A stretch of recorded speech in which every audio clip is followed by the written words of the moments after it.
그렇습니다. 어떤 것을 해석하는 것, 또 어떤 것을 바라보는 것에 대하여 어떤 눈으로 무엇으로 어떻게 해석하느냐가 굉장히 중요한 것 같습니다. 이런 이야기 들어보셨나요? 요즘 보통 어머니들은 밖에 나갈 때 입으신 옷이나 집에 있을 때 입으신 옷이나 비슷하지 않습니까? 추리닝 바람으로 밖에 나가시는 엄마에게 딸이 외칩니다. 엄마, 그렇게 입고 밖에 나가려고요? 그랬더니 엄마 하시는 말씀이, 동네 사람들은 다 알아야 어쩐다냐? 그러고 나가셨어요. 근데 그 다음 날에요, 이제 더 멀리 가시는데 똑같이 어제처럼 추리닝 입고 나가시려고 하는 겁니다. 엄마, 오늘도 그렇게 나가시려고요? 그랬더니 엄마 하시는 말씀이, 어쩐다냐? 그 동네 사람들은 나 몰라야? 그러시더라고요.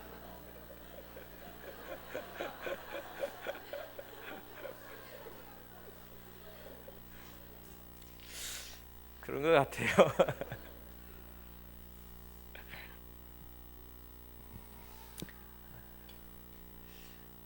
오늘 우리에게 주시는 은혜가 온전히 잘 해석되고 은혜로 받아들여질 수 있기를 축복합니다. 어느 날 예수님께서 예루살렘으로 가시기 위해 여리고를 지나십니다. 그곳에 수없이 많은 사람들이 함께 했습니다. 예수님을 만나고 싶어 해서 참으로 많은 사람들이 모였지요. 그런데 오늘 본문의 주인공은 그 많은 사람들 중에 다 외면되고 죄인이라고 손가락질 받고 키도 작고 아무도 주목하지 않을 사람, 그리고 메시아라면, 그리스도라면 사실은 이 사람과 함께 먹고 마시지 않을 사람이라고 여겨졌던 이 삭개오라고 하는 사람에게 주목됩니다. 그리고 예수님은 그를 만나셨습니다. 삭개오의 이야기가 참으로 많이 설교되고 또 많이 이야기되는 것은 그에게 있어서 그의 삶의 역정들이 아마 극적인 오늘의 변화에 대한 이야기가 우리에게 은혜가 되고 또 우리의 삶에도 뭔가 적용되고 말씀하시는 것이 있기 때문에 아마 삭개오 이야기가 많이 이야기되리라 생각되어집니다. 삭개오를 통해서 무엇을 말씀하시는지 우리가 깨닫게 되고 알게 되기를 바랍니다. 왜냐하면 삭개오라고 하는 사람이 오늘 본문을 통해서 알 수 있는 것은 그렇게 주목받을 만한 사람이 못 되었어요. 그는 세리장이라고 하는 직책이 있었고, 세리라고 하는 것은 그 당시에 로마의 식민지로 있었던 시대에 지금으로 말하면 세무과장 이 정도 되는 정도의 직분일 겁니다. 그런데 그들이 세금을 걷어들여서 자기 민족의 사람들의 세금을 걷어들여서 로마에 그 세금을 바치는 일을 했으니 그들이 매국노라고 죄인이라고 손가락질 받는 그런 사람들이었다는 거예요. 그 중에서도 세리장이었단 말입니다. 그러니 그가 어떻게 살아왔을지에 대해서 미루어 짐작해 볼 수가 있습니다. 또한 그것뿐만 아니라 외모적으로 볼 때에도 그는 키가 작은 사람이었다. 보통 사람보다 훨씬 작았던 게 분명합니다. 그러니까 작은 사람의 특징을 이야기하는 것이겠죠. 그런데 그가 돌감람나무, 성경에 보면 뽕나무 위에 올라가서 예수님을 기다리고 예수님과 만났다. 많은 사람들을 해치고 예수님께서 삭개오에게 오셔서 내가 오늘 너희 집에 거하여야 하겠다고 말씀하시는 그 음성을 듣고 기쁨으로 내려와서 영접한 이후에, 그리고 삭개오가 지금까지 하지 않았던, 지금까지의 삭개오로서는 도저히 할 수 없었던 한 가지 고백을 우리가 오늘 본문을 통해서 보게 됩니다. 그는 이렇게 말합니다. 예수님, 나는 내 소유의 절반을 떼어다가 가난한 자들에게 나눠주고 지금까지 누군가의 것을 속여서 빼앗은 것이 있다면 4배나 갚겠습니다. 생각해 보세요. 그가 지금까지 살아왔던 삶의 방식, 삶의 계산법으로 볼 때에 세리인데, 세리가 여러분 얼마나 셈이 빠르겠어요.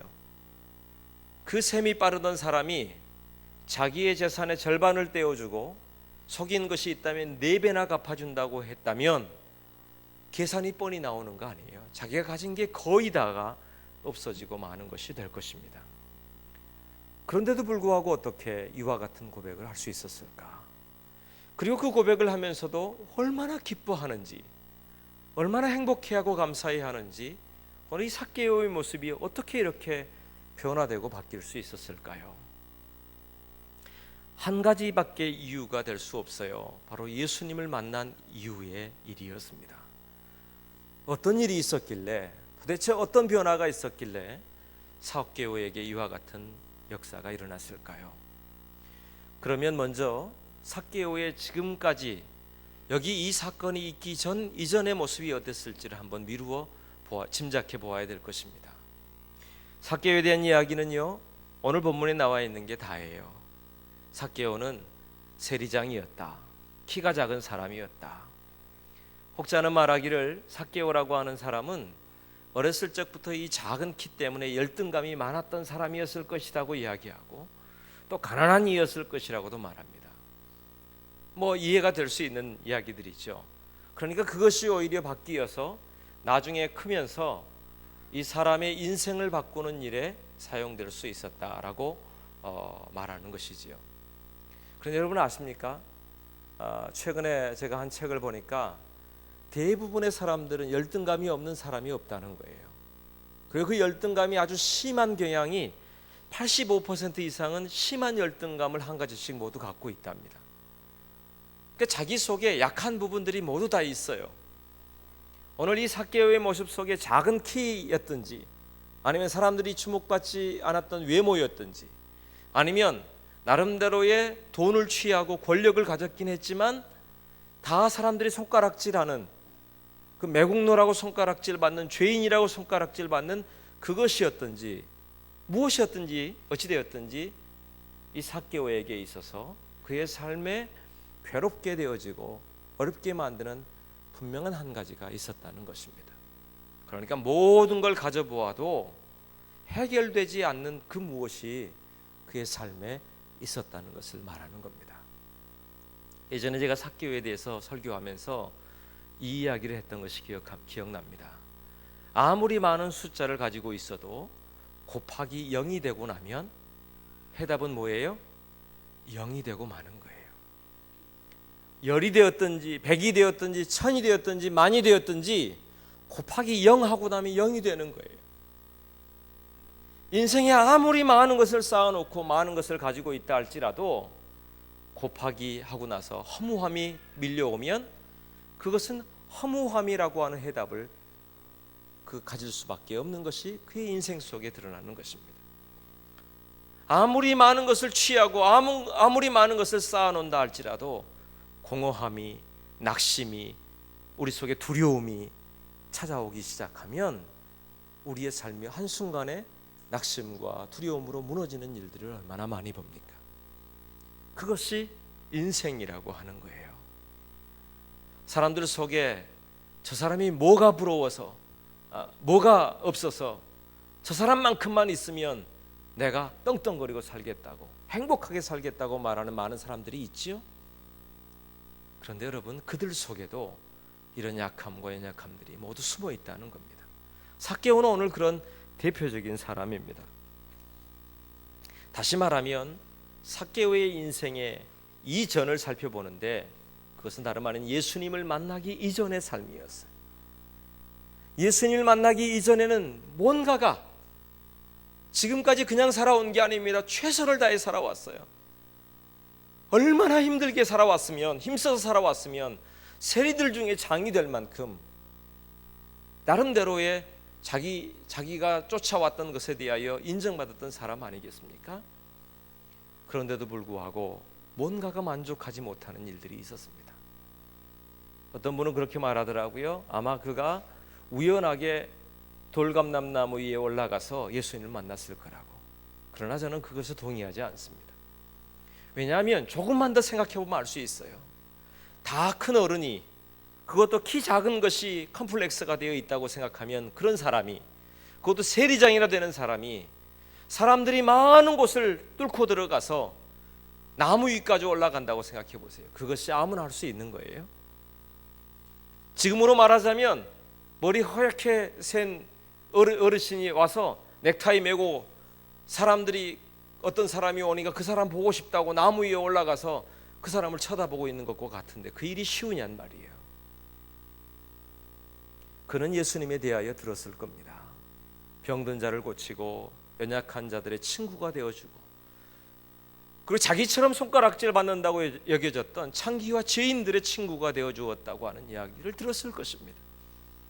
그리고 생각했을 겁니다. 그분에게는 뭔가 다른 게 있을 거다. 그분을 만나면 뭔가 내 인생의 해답을 찾을 수 있을지도 모르겠다. 그렇게 올라간 곳이 그 돌감람나무 위였다고 생각되어집니다.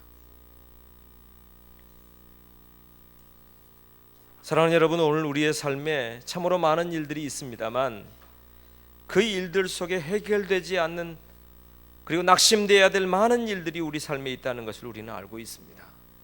그것이 나만 있는 게 아니라 사람들 속에 모두 들어있어요. 그런데 해답이 없어요. 아무리 세상에 많은 법을 찾아보고 많은 것을 적용해 보려고 하고 어떤 것으로 계산을 해보려고 해도 마지막에 남아있는 그 무언가는 해결되지 않는 것이 있다란 말이죠. 1953년에 노인과 바다라는 소설을 통해서 퓰리처상을 받고 1954년에는 노벨상을 받은 어네스트 헤밍웨이에 대한 이야기를 많이 들었을 겁니다. 그는 그 이후에도 승승장구했습니다. 무기여 잘 있거라, 또 누구를 위하여 종은 놀리나. 그가 쓰는 소설들마다 아주 사람들마다 주목하게 되어지고 모든 것을, 명예와 부와 모든 것을 얻게 되었습니다. 그런데요, 그의 삶은 그렇게 행복하지 못했던 것 같습니다.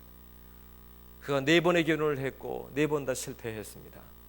그리고 62세가 될 때까지 그런 정신병동에 갇혀 있게 되었답니다.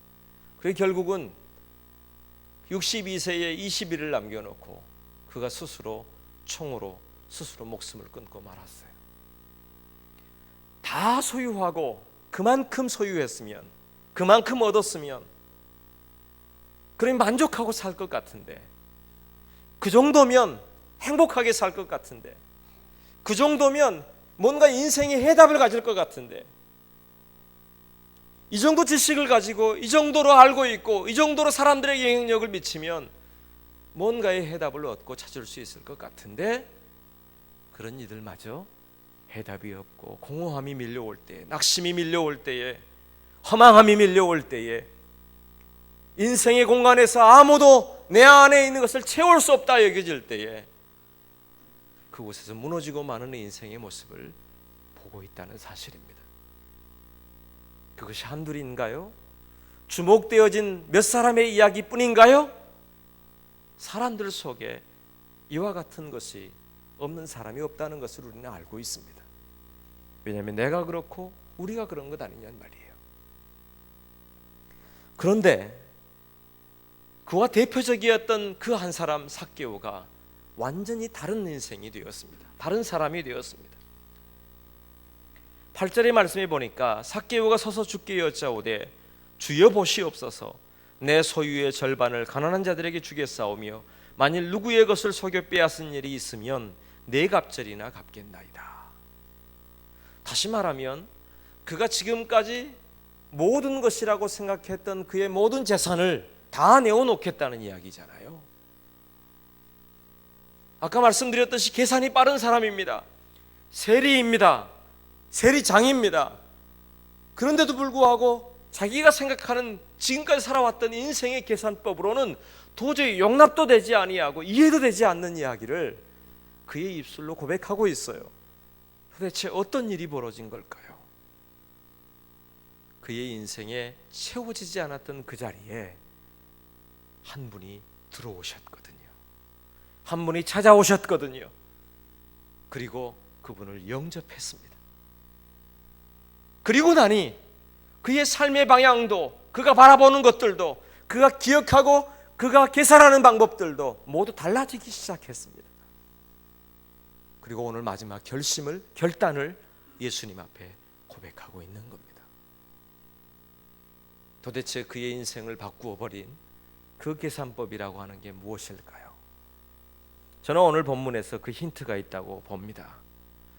9절의 말씀에 이와 같은 고백을 듣고 나서 예수께서 이르시되 오늘 구원이 이 집에 이르렀으니 이 사람도 아브라함의 자손이미로다. 그리고 10절은 이렇게 말합니다. 인자가 온 것은 잃어버린 자를 찾아 구원하려 함이니라. 그러니까 예수님과의 만남 속에서 지금 그는 예수님께 새로운 영역 속에 내가 있다는 사실을 깨닫게 된 거예요. 그것이 무엇입니까? 다른 사람들은 모두 죄인이라고 손가락질하고 자기 스스로도 죄인이라고 고통스러워했던, 다른 사람 모두가 다 허망해하고 낙심하고 아무것도 주목하지 않았던 바로 그 사람, 열등감 덩어리였던 바로 자기 자신에게 예수님은 그렇게 말씀하셨어요. 너도 구원의 백성이다. 그리고요, 너도 잃어버린 내 양이다 라고 말입니다. 바로 오늘 우리가 보았던 본문 바로 이전에 누가복음 15장에 보면 예수님께서 말씀하시는 잃어버린 자에 대한 이야기가 기록되어 있어요. 예수님께서 잃어버린 한 마리 양에 대한 이야기를 말씀하시면서 온 들을 헤매시면서 한 마리 잃어버린 양, 그 양을 찾아서 기쁨으로 돌아오는 그 목자의 모습을 보여주고 계십니다. 그리고 다시 말씀하십니다. 예수님께서 한 아버지가 자기의 재산 절반을 가지고 먼 나라로 가서 모든 것을 탕진하고 거짓골을 하고 돌아오는 바로 탕자의 둘째 아들의 모습을 바라보시는 아버지의 모습에 대하여 예수님 미리 말씀하셨거든요.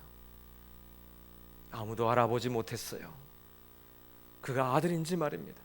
상거가 멀리 있는데 모든 것을 잃어버리고 모든 것을 다 아무것도 찾을 수 없었던, 이제는 아들이라고 말고 품꾼의 하나로 삼아주십시오라고 드릴 수밖에 없는 그를 향하여 이 아버지는 달려갑니다. 그리고 목을 끌어안고 아들을 맞이합니다. 그리고 말합니다. 너는 잃었다가 다시 찾은, 죽었다가 다시 살아난 내 아들이라고 말입니다. 그 자리를 오늘 예수님께서 마련하신 자리인 거예요. 오늘 삭개오가 나무 위에 올라갔을 때에 예수님이 그 앞에 서셨습니다. 생각해보면 예수님이 오시지 않았더라면 삭개오가 나무에 올라갔는지에 대하여 사람들은 알지 못했을 수도 있습니다. 그런데 예수님께서 오셔서 예수님과 삭개오의 눈이 마주치는 거예요. 그때에 만약 삭개오 속에 열등감이 끌어올랐다면, 삭개오 속에 지금까지 있었던 낙심함과 공허함이 끌어올랐다면, 체면이 끌어올랐다면 그 자리에서 기쁨으로 예수님을 맞이하지 못했을 겁니다. 그러지 않겠어요? 얼마나 불쾌했겠어요? 그런데 오늘 6절에 뭐라고 합니까? 급히 내려와 즐거워하며 영접했다고 말합니다. 예수님과 눈이 마주치는 순간, 예수님께서 말씀하시는 순간, 그 속에 아무도 채울 수 없었던 그 마음의 자리에 예수님이 들어와 계신 거예요. 예수님의 눈에 마주치는 순간 예수님께서 찾으시는 사람이 바로 자기 자신인 것을 깨달아 안 거예요.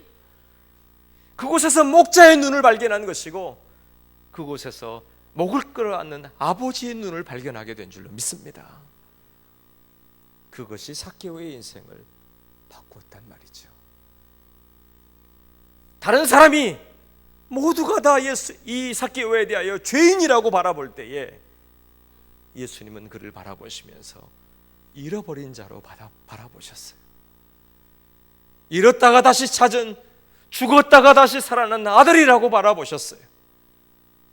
병들었다가 다시 치료함을 받아야 될 그 병든 자라고 바라보셨어요. 잃었다가 다시 찾은 목자가 어린 양을 찾는 모습으로 다시 바라보셨어요. 그러고 나니 그의 인생의 계산법이 바뀌기 시작한 겁니다.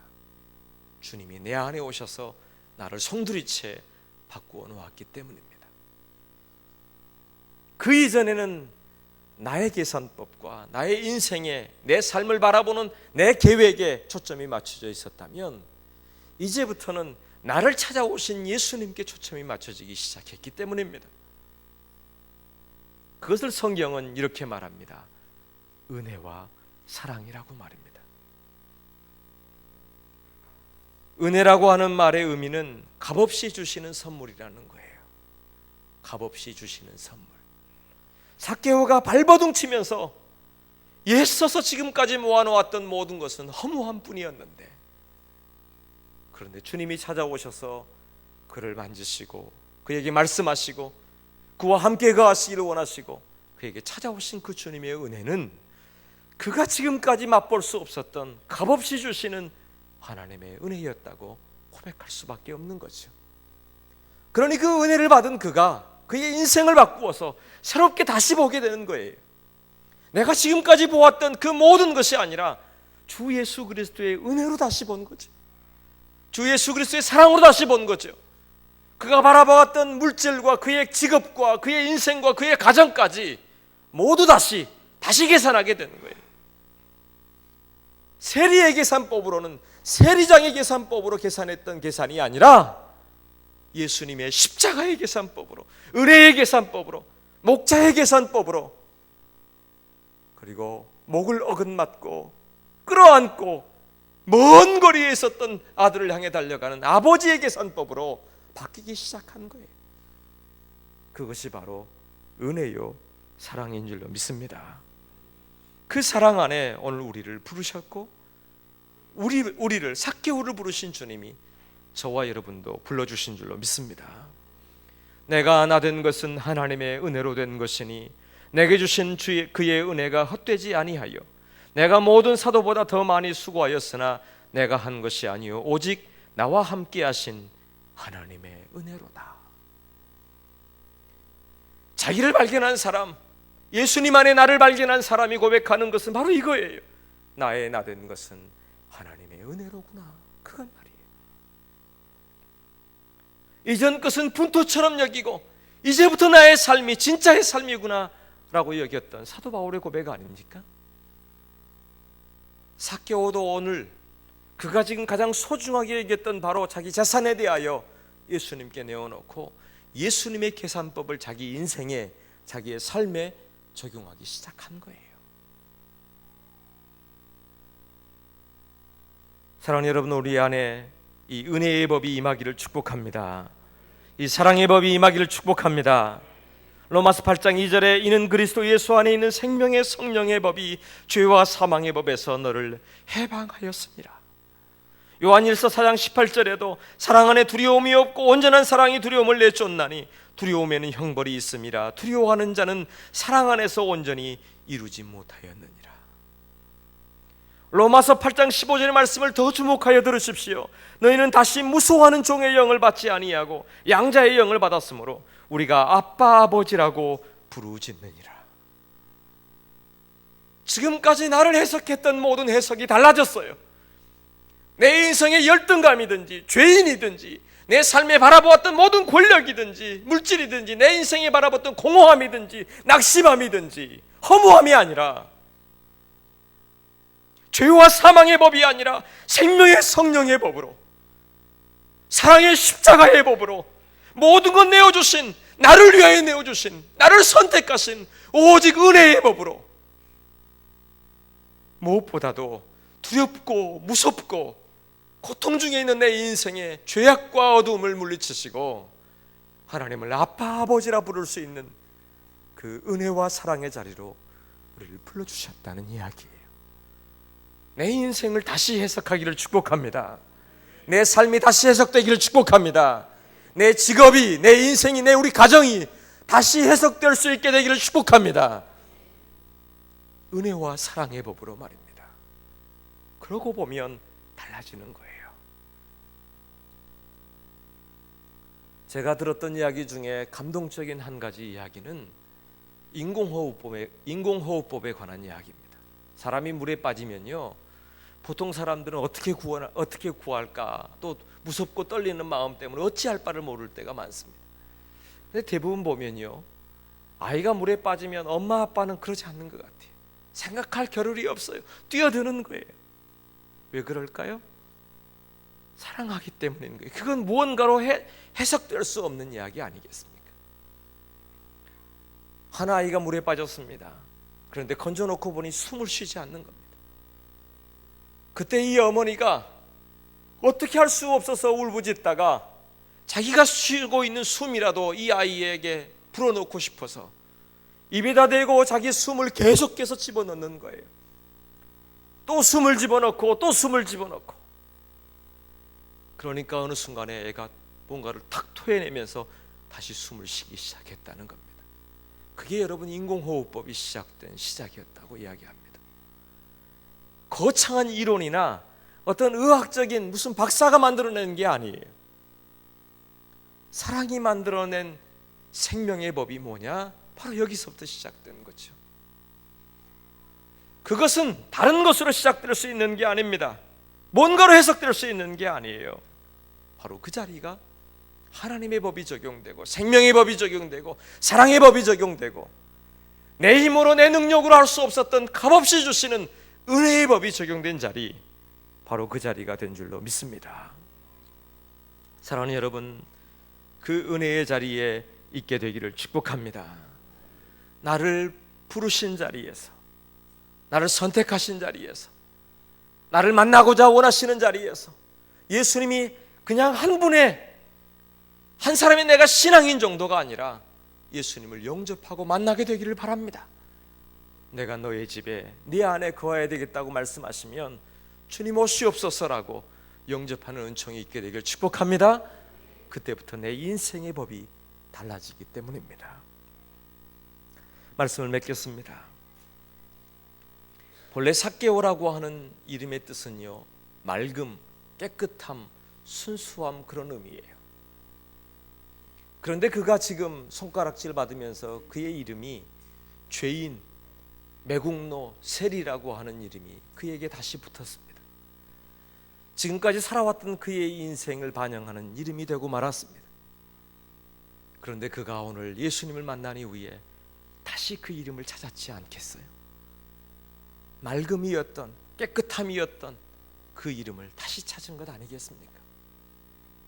오늘 우리도 마찬가지입니다. 하나님이 우리를 만드실 때에 심히 보시기에 좋았던 그 사람이 바로 나예요. 허망함이나 낙심이 아니라 기쁨의 찬송을 드렸던, 주님과 함께 동행하면서 주님과 함께 나누었던, 대화할 수 있었던 것이 바로 우리의 모습이었어요. 그런데 그것을 우리의 인생 중에 잃어버리고 말았습니다.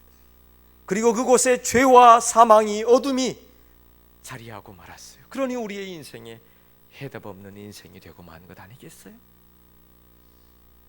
그런데 그것을 해결하시기 위하여 예수님이 오셨고, 예수님 그것을 해결하시기 위해 십자가를 지셨고, 그리고 그 생명의 보혈을 흘려주심으로 우리를 새롭게 해주신 줄로 믿습니다. 다시 주목하여 보십시오. 삭개오의 인생이 끝나버렸을까요? 이것으로 끝일까요? 아닐 겁니다. 다시 내일이면 다시 세리장의 일을 해야 합니다. 다시 내일이면 세금을 걷는 일을 해야 합니다. 다른 일로 바꿨을지도 모르겠지만 어찌됐든지 다시 하루하루의 인생을 현실에 들어가서 살아야 합니다. 그러나 이제부터는 공허하지 않습니다. 이제는 낙심하지 않습니다. 아니, 그런 것이 밀려올 때도 있을지 모릅니다. 그러나 다시 그의 삶을 다시 해석할 수 있는, 해결할 수 있는 은혜와 생명과 성령의 법이, 예수 그리스도의 은혜와 그 보혈의 법이 삭개오의 인생을 주장하게 되었을 줄로 믿습니다. 사랑하는 여러분, 여러분의 이름은 하나님이 심히 보시기에 좋았다, 보시기도 아까운, 여러분을 바라보시면서 얼마나 사랑스러웠던지, 여러분을 위하여 생명까지, 독생자들까지 내어주신 것이 주 예수 그리스도, 아니 아버지 하나님의 마음입니다. 그 이름을 다시 회복할 수 있기를 바랍니다. 그리고 다시 그리스도와 함께 이 하루 이 한 주를 사는 동안 은혜의 사랑의 법이 우리 모두를 주장하게 되기를 예수님의 이름으로 축복합니다. 기도하겠습니다.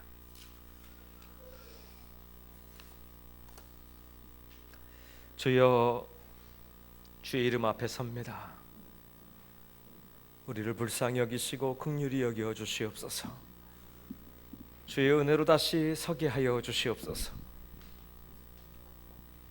우리의 삶의 해석이 주 예수 그리스도의 해석이 되게 하여 주시옵소서.